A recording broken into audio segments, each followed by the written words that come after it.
Welcome back to the Big Fight Recap here on BLTV Classic. My head, as anybody can see, I'm almost a master at evading the punches coming at me.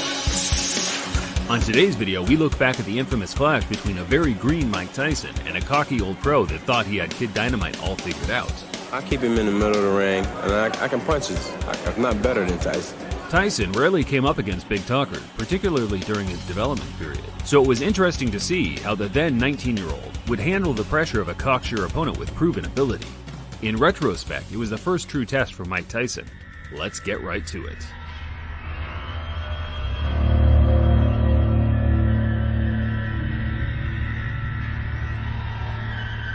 With only a couple of tight-knit losses to the highly rated James Broad and Big John Tate, Donny Long was back. And by back, I mean fresh out of jail for a murder charge that the evidence suggests he was very fortunate to receive a mistrial for. But that's a story for another day.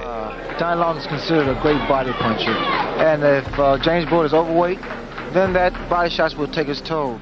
Donny Long was a full-time street drug dealer and part-time boxer, and while he certainly had reasonable fighting talent, it was his charismatic style that granted him television spots early on in his career. And still undefeated, Big James Broadaxe Broad! Broad was one of Tyson's main sparring partners during this time and considered a genuine heavyweight contender despite only having a handful of fights. And that gave Long a lot of confidence, seemingly too much confidence. I'm in good shape, I feel sharp, and I feel like I can outbox Tyson.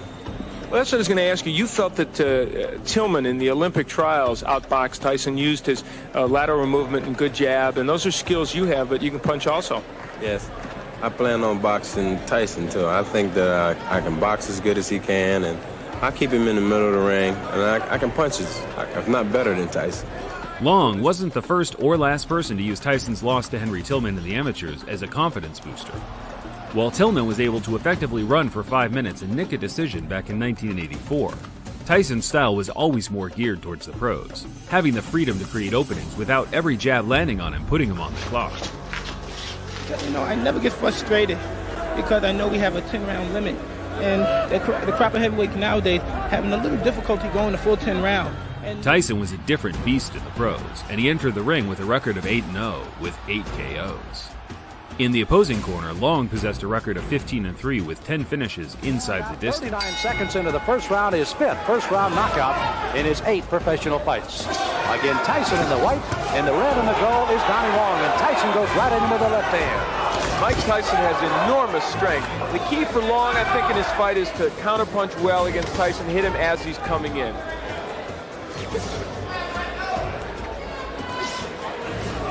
Tyson again, another one of those fresh youngsters, only 19 years of age. Long is 27. Oh, wow. Well,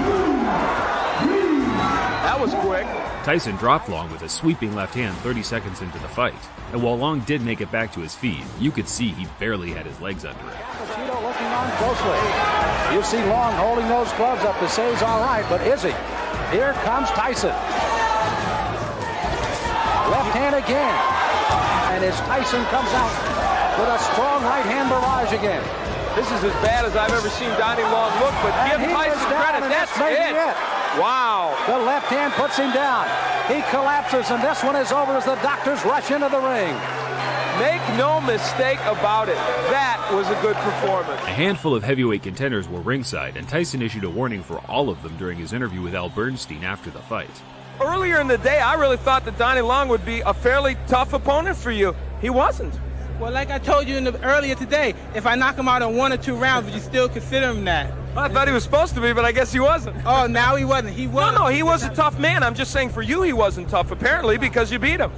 I knew from the beginning, but everybody else knew that it was no calm. It was no calm. Just like the rest of it. A lot of people came to look. Jesse Ferguson came to look. The Fraziers came to look. James Broad was out there. All of you come get some, because Mike Tyson's out here. He's waiting for you. All come get some. The loss took a heavy toll on Long's career and his personal life. He only fought 7 times after and lost 6 of those by taking a substantial beating each time. He went back to pushing drugs in the mid-90s, which secured him his second stint in jail. But after getting out in 2001, he changed his life around and is now a happily married man and Baptist of his local church.